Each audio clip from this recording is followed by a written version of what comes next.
many people underestimate the human part in this age of AI, right? Where AI is going to replace everything that we do. But we are social animals. We thrive on each other. We learn from each other. We, brainstorm and inspire each other. Welcome to the Transfer Files, inside the world of federal innovation. This is your insider's look at how federal laboratories bring groundbreaking technologies to market. I'm your host, Andrea Nelson. In every episode, we'll bring you insights and expertise from throughout the world of tech transfer. This is our last episode of Season 2. And in the mushy spirit of the end of the year and the holiday season, while we're looking back, taking stock, and reflecting, I have to say that it's been incredible to watch this podcast grow over its first 2 seasons. I hope that means you are enjoying these conversations, sharing them with friends and colleagues, and planning to come back next season for more. Today, we're looking back at some of the conversations from this past year with ecosystem builders, licensing matchmakers, leaders, and others. We'll start with Katharine Ku, the former executive director of Stanford University's Office of Technology Licensing, and now chief licensing advisor at Wilson Sonsini Goodrich and Rosati. You spent 27 years leading Stanford's Office of Technology Licensing, during which time the office expanded significantly. So what was your vision for OTL and how did that evolve over time? We believed in marketing the technology. In the olden days, we would call people or write physical letters to people. And once we found a licensee, someone that was interested, we would just license them. Nowadays people do market their technologies broadly, on the website, on their websites. So Neil's always believed in marketing, and he really believed in the philosophy that we should take chances, that we were not a risk-averse legal office, but we were a business office. And so he also wanted to hire people with some business background.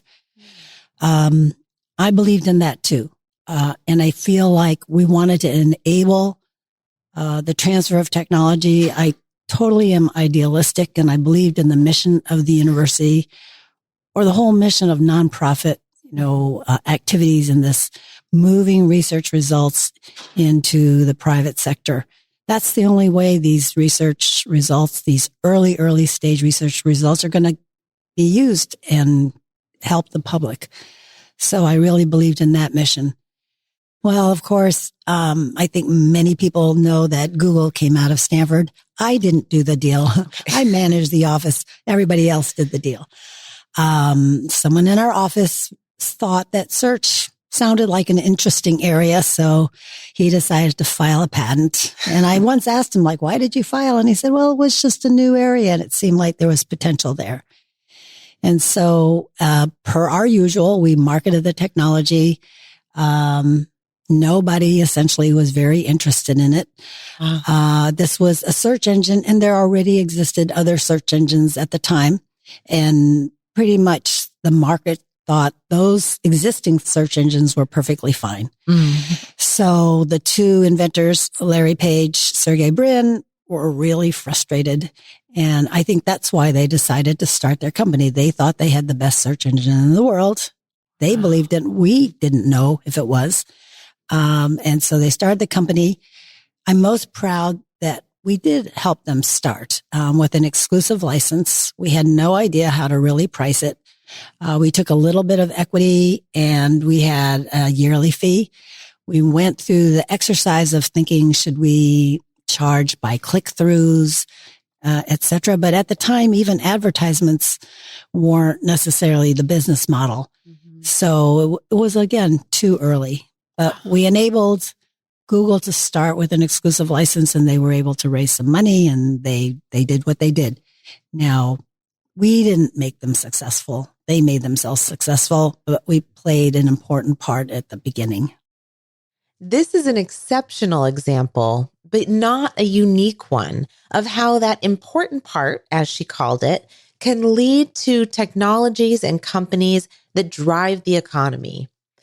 Before he was in Congress, Representative Bill Foster from Illinois had this experience firsthand as a scientist at Fermilab and as an entrepreneur. In the 25 years before I entered Congress, I worked at Fermi National Accelerator Laboratory, where we were smashing protons and antiprotons together to make particles that haven't been around since the Big Bang. I was actually on the team that discovered the top quark, the heaviest known form of matter, a single subatomic particle that weighs more than an atom of gold. And I also helped build the giant particle accelerators. If you fly into O'Hare from the west, if you look down, you'll see these two giant rings. In one of those two big circular tunnels is a machine that I invented and led the teams that built the magnets for it. So I had a real scientific career at Fermi National Accelerator Lab. And now in Congress, I'm proud to represent about half of Fermilab because of the way the map works, and 100% of Argonne National Laboratory, the first and really one of the very flagship national laboratories in the country.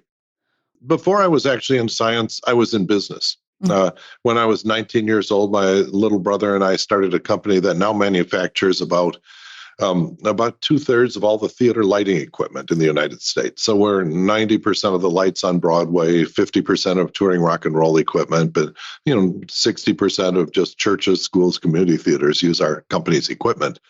So we started that actually at the dawn of the microprocessor era. And when I look back at it, some of the resources that we were using there came from the fact that I had a job working for the University of Wisconsin in the plasma physics lab, which the Department of Energy supported. And among other things, they let me onto a computer that was hosted at Oak Ridge National Lab, which meant nothing to me back then as a 19-year-old kid who had this neat summer job. But we're able to use that to look at some feasibility studies for whether we had a chance of making a theater lighting control system with the newly invented microprocessor. And everyone at the Plasma Physics Lab was really interested in microprocessors because they were brand new back then. And so I built actually a macro assembler that allowed you to actually program these things, which everyone was thrilled about. And then that was one of the technologies that allowed us to spin off and start our own private company. We actually started with in my basement with $500 from my parents. And then we got kicked out of the basement when we were making too big a mess. And so we moved up to my bedroom. And then when we got our first order for equipment, we moved into a tiny little metal shed in a cornfield. And now it's a great big building in a cornfield with about 1,500 employees, about $450 million a year. But one of the things I'm most proud of is actually, it's now 50 years ago, and on about its 50th anniversary, we transferred to an employee stock ownership plan, and that business is now 100% owned by the employees who built it. And so it's, I think it's a big success for private enterprise. And I had not until recently remembered how crucial it was to have access to the computer at Oak Ridge National Labs.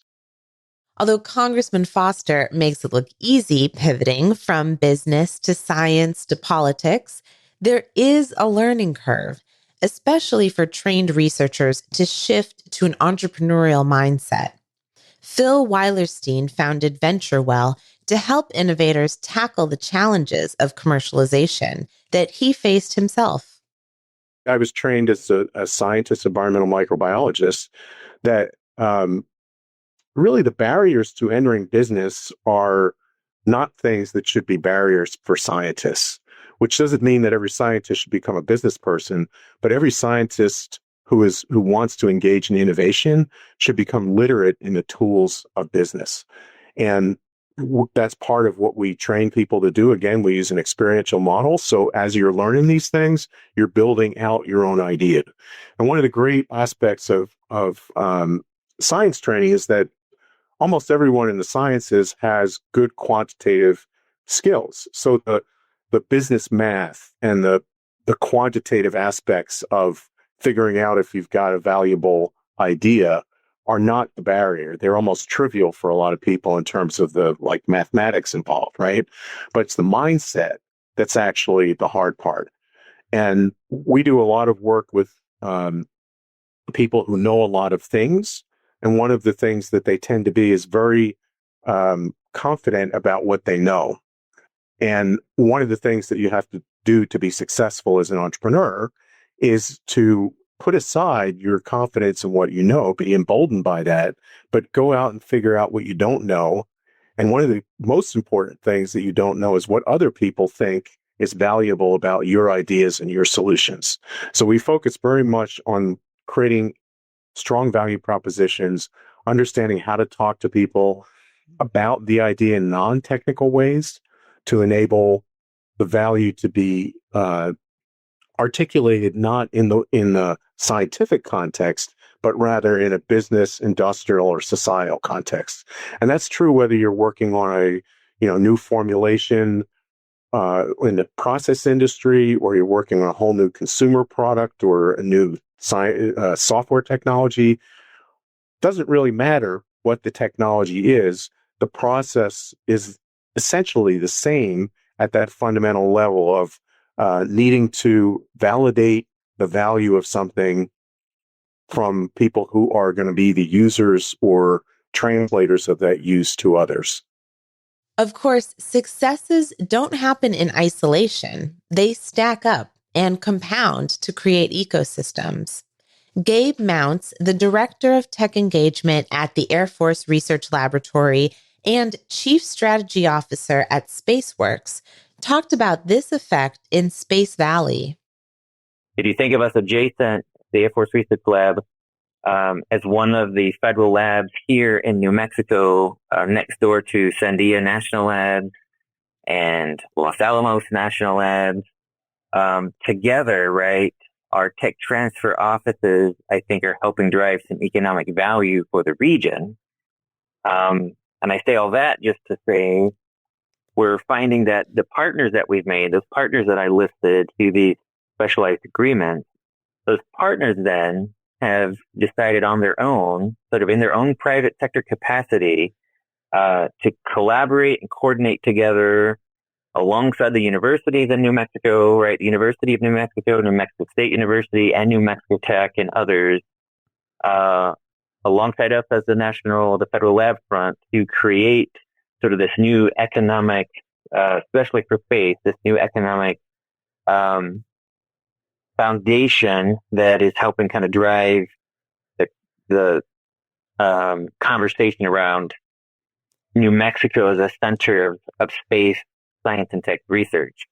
And they're starting to they're branding themselves in that national front, very, very kind of loose confederation of players branding themselves as the Space Valley, right? Oh, great. Similar to what you hear, Silicon Valley, this is the Space Valley that, depending on the partners that you talk to, but the most widest perspective I've been given from several of the entities is that it runs mainly from Colorado Springs through the New Mexico Rio Grande corridor, Albuquerque, down to our Spaceport America, which is outside Las Cruces, where New Mexico State University is, down to El Paso and UTEP, and into some of the space elements that are running in Texas. So the Space Valley is sort of this new, I think, very neat but unexpected kind of ancillary benefit that occurred through all of this work that we at AFRL pioneered by working in the private sector. Ecosystems can also be on a much smaller scale, like the innovation clusters that blossom around universities. We heard about these dynamic hubs from Brian Darmody, Chief Strategy Officer of the Association of University Research Parks, or AURP. Universities across the country started building research parks, as they were called back then. More and more, they're called innovation districts. And the Bayh-Dole Act and Autumn and tech licensing, kind of the growth of that paralleled the growth of research parks. And universities realized, hey, I can create a startup. Where's the startup going to go? I mean, unless they have a place where that startup can grow, the startup may die or it may go to another state. And so strategically, you had universities understanding that, number one, the startup process, that BIDL and tech transfer, you needed to create places where those, they're not strong enough or big enough to go, lease an entire building. So you had incubation space, you had startup space. So that was happening for the small startups, and that the corporates started realizing, hey, the war for talent, where am I going to get the talent? Well, maybe I should be near a university that produces talent. And, I made this slogan up a while ago. I used to say, the biggest tech transfer event happens at a university once a year, each May, and it has nothing to do with patents. And we call that process graduation. So, right. That is the big tech transfer process, and smart industry understands that. So they started, rather than just buying pizza for the career fair, they started realizing, hey, we should have some kind of facility near the university so students who are graduating can see us and we can check them out and all of that. So collectively, all those currents, from tech transfer, from the need for industry to get talent, and the BIDL Act, and all these different things all coalesce and to helping create the Association of University Research Parks, or just AURP. The idea of relationships and networks and communication kept coming up at the core of my conversations, including with TEDCO's Chief Federal Engagement Officer, Stephen Auvil. In research, I think you're trying to solve a problem, and you come up with a solution to that problem, but you don't realize that solution could solve a lot of other problems that you're just not aware of. So getting other people engaged is a way to find other applications for your technology. And this is especially the case in the federal labs, where it's very mission driven. You work with the Navy, and they're developing a coating that's going to, be used on ships. But that coating might be very useful for applications in airplanes or other kinds of things, or manufacturers that have one little particular problem. So it's really about, the challenge, a lot of challenge with tech transfer is matching the innovation, the solution, with the problem it's going to solve. Mm-hmm. And sometimes you have to change that solution and adapt it a little bit to fit that problem. And that takes work and effort and often funding. And that's a lot of the challenge, I think, with tech transfer. And given that TEDCO's focus is obviously regional and place-based, and does it often come down to getting people physically into the same room to kind of have those conversations and connect those dots? I think it's really about relationships. Okay. And often relationships, you need that face-to-face or a little bit of face-to-face to build the trust, to build the rapport. Not to say somebody couldn't do it online, and through some type of collaboration. But I think the face-to-face works. Building trust, understanding, it's relationship building. I think in the end, it's even with these entrepreneurs in residence that go in the labs, they have to build trust with the advisors. A tech transfer person, we used to say it takes 3 years for a tech transfer person to kind of get up to speed till they're really prolific. And I think a lot of that is because they have to build the relationships with their faculty in the department. So there's trust that gets built, mm-hmm. and then understanding between what the innovators' intentions and what their motivations are, and then what the motivations of the tech transfer person is. And it's not necessarily just about money. It's about getting technologies into the hands to benefit the general public. So I think that takes a lot of time. Yeah, that's a nice reminder of the very human piece of the puzzle that's necessary. You can't just put all of the technical pieces together and the business and the funding. It has to have those human connections as well. Yeah, and I think many people underestimate the human part, and in this age of AI, right, where AI is going to replace everything that we do. But we are social animals. We thrive on each other. We learn from each other. We, brainstorm and inspire each other. You're not going to get that as much. And I think this in person is a faster way to build these relationships than online. Sometimes you have to do it online because we're far apart, but big advocate of face-to-face. Thanks again to these and all of our guests this season for sharing with us their expertise, experience, and insights. You can find every episode of the Transfer Files wherever you're listening to it now, on Apple, Spotify, on YouTube at Federal Labs, and at federallabs.org.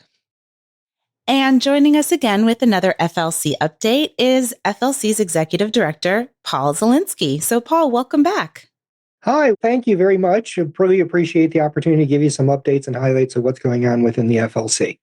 Great. So, first of all, we were in a shutdown last we spoke, and now we are not any longer. So, tell us about what has changed and what's been updated given the shutdown. Yeah, well, I mean, that actually it always comes at a bad time. I mean, we know it every year. Usually there's a CR. For those of you who've looked at my budget presentation, the last time we didn't have a CR was 1996. So, it's pretty expected. Shutdowns, not so much, and particularly this one being a record-breaking shutdown. So that was pretty painful for you, but it was also something that threw a lot of our schedules off. This is the time of year where we're really gearing up for next year. And two of the biggest things we have that have been open actually are the award submissions, which is great for our award ceremony, which is really well appreciated, one of our highlights for the year. And also the national meeting session topics, which is, again, related because we give the awards at the national meeting. So we're in the middle of gearing up for that, and then boom, we were cut off. So these things were due in October. That was our shutdown date. So we actually are moving everything to December 12th.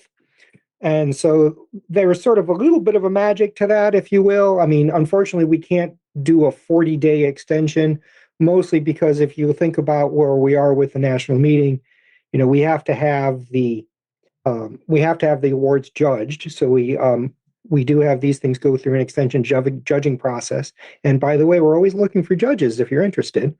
But they do go through an adjudication process. We want to make sure that, we get the best of the best out there in our awards. So we need time for that to happen in order to get the awards done and available at the national meeting. And then the same thing goes for the national meeting, actually. The sessions, we have to get that done. The national meeting is going to come up, and we do have to have an agenda out there. People just don't register for a meeting if they don't know what is going to be offered at the meeting. So we really can't open registration until we can actually share topics. So when can we expect to see registration open, and what's next with the national meeting? Yeah, the national meeting is an interesting one. So it's going to be May 12th through 14th. We are planning to be in person in Seattle again. I know last year that was the plan, almost the same dates, but we are planning for the same thing, same hotel, same everything. We basically just kicked everything back a year. So we are hoping to do May 12th through 14th. And direct answer to your question, we really target opening registration in January. So since it's, we have an April meeting, sometimes we'll try to do it in December. Frankly, we get a lot of our registrations pretty late because of the way the credit card cycle works for federal employees. So, but we really don't anticipate opening registration until January. Now, if you think about what happened last year, so this is sort of like your omens of things to come. Last year, as opposed to this year, of course, we have the CR through January 30th. Now, we're really hoping we can get at least a budget in place by then. If we have another CR, that might cause problems. And I will contrast this with last year. So last year, we ended up having a CR, if you recall, through the middle of March. So it was late March. It was like the 20th, something like that. But it was later in March. And that alone caused a lot of issues with, is this going to happen in time for May? Are we going to be able to do it? And then the president followed that with an executive order that cut credit cards for federal employees. So it really restricted travel. Now, that was supposed to be for 30 days, but if you go from March into April for a May meeting, and then in most cases, that was extended even longer. So it just became impossible to do a meeting in May in person. Now, again, those are the signs you're looking for. Does the CR extend to a point where people can't get a travel authorization? To be honest with you, that is the biggest determining factor. Frankly, there's no point in holding a party if nobody can attend. So, if there's nobody to train, we can't do training. If there's nobody to appreciate the sessions, do the networking, there's no point in having the meeting. We will have to pivot to an online if those things occur. Great. Thank you. We can't see yet what's in the crystal ball, but that definitely helps give a gauge a bit. So what else is happening in the FLC, or what has been wrapping up from this past year? That's great. We've tried a couple new things this year. Some of you participated in it. Hopefully you had appreciated these things. One of the bigger ones is we had a tools project or a pilot project, which was really pretty interesting. We actually had a couple marketing tools that were out there. Now, some of this is still available, although honestly, we are kind of wrapping it up. We were gauging some numbers of what the participation would be. It is interesting because a lot of people didn't even believe that we were doing it. And it was like, really? I can get a free registration? But we did. We actually bought with some seats with several vendors that actually did things like IP evaluation, markets evaluations, who might be the customer. So they were well used. I think they were well used enough that the executive board decided to keep that going. So we are actually pivoting, though, how we do this. It is going to go through actually a formal procurement process through NIST. Now that got thrown off schedule again. Thank you, shutdown. But it is running behind where we anticipated it being. There will certainly be a lapse between, some of the tools that we had last year and this new package. But we do intend to bring that back online, and we do plan to offer tools to the FLC members. Now, if you're not an FLC member lab, unfortunately, those aren't available to you. We can't just provide them for free. That would wipe out businesses. However, for member labs, do keep it in mind and do contact us. And there's actually some of these are still running. So if you go to that members area on our website, you can still take advantage of some of those tools. Anything else that our listeners should know about? I think one of the more exciting changes we've made this year is really a full upgrade to our learning management system. So if you go into FLC Educate, you will see a totally revamped way of finding things. It was a little chaotic before. I mean, things were there. It is much easier to find course content. And at that, we have a lot of new course content. So we're really going all in on this, basically creating adult learning type content, putting it into tracks. The search is a lot easier to find, the different types of things. We really record all of the different webinars, member connects, showcase, all of that material is available on the LMS. And as I said, it is just so much easier to find things. So that's been a big upgrade this year. It has. And I'll add to that one of my favorite things about the upgrade to the Learning Center is that these layers of ways that you can tailor it to your needs. And so there's career pathways, whether you're in marketing or operations or IP and agreements. You can also pick whether you're beginner, medium, or expert experience level, or whether you're someone who works in a lab versus in industry. So it's really categorized and made it easy to find what each person needs. Yeah, it's really a big upgrade from where we were before. And the FLC also has a few new strategic partners. Can you tell us about those? Sure. So that's always an exciting thing. We get out, we do a lot of different outreach activities. We're all over the country. We try to show up in places and talk about the opportunities in federal technology transfer. But one of the things we also do is we actually do some formal partnerships with different groups. You can find them on our website. Honestly, we don't do these for us. We don't do them for the FLC per se, or just the FLC. We really do it for the labs. So when we look at a partner, we're really looking for someone that can expand our user experience and expand the opportunities available to our laboratories. So that's our goal. We would encourage you to actually contact them. It's not something you have to come to us to go to them. No, please do try to work with them. Hey, I'm a lab. I'm trying to find this. A lot of them are actually regional based or other types of things, and then several are national types programs. But we would encourage you to look at them. As you mentioned, we have a couple new ones this year. So more recently, we did sign one with the Apex Accelerator. So they do defense technology acceleration. If you're in the Department of Defense, you're probably already familiar with them. But if you're not, they do look for a lot of the dual use stuff and how you bring stuff on board. So they're a great organization. They're really a broad organization. They're all over the country, but they have a lot of opportunities to pick up your technologies and put them over towards the defense side. So great opportunity there. The other is FedTech. They've actually grown quite a bit over the years. They, traditionally do a little bit more of like startup studios and different types of things that actually get companies up. But there's a lot of opportunities that they present in addition to that, just in training. We've had them at our national meeting doing training and sessions and other types of things. And they really are focused on the federal community and how we get that technology out there in the marketplace. So another great partner and good opportunity for the FLC and its members. And if you want to learn more about either of those partners, we actually have had recent guests on. We've had Ben Solomon from FedTech and Daryl Thomas from NAPEX. So there's lots more information about the ins and outs of what those organizations do. And with that, Paul, this will actually be our last episode of our season. And so we will be back in March. Is there anything else to bid everyone adieu? Well, I wish everybody the best of the holiday season as we close out. I know a lot of you, it's December, so a lot of you are going to be disappearing if use or lose leave or just other leave. So we do expect that. The FLC office itself will be closed between Christmas and New Year's. So, a lot of you will also be out, but some of you will still be in. But a lot of our online offerings, it's not like those go down. You can use the training, you can do other things, but we're not going to have a lot of new activities or offerings because we will be closed during that period. So not the best time to get those things, but we do wish you the best for the New Year's. And we're really excited about going into the new calendar year, into 2026. And we've got a lot of exciting things, some things that are almost ready to announce, and we'll get into that the next time we meet. Absolutely. Well, happy holidays, and thank you, Paul, and to all of our listeners. Thanks for listening and spreading the word about this podcast. Tell your friends and colleagues about the podcast and leave us a review and rating because that helps other people find us.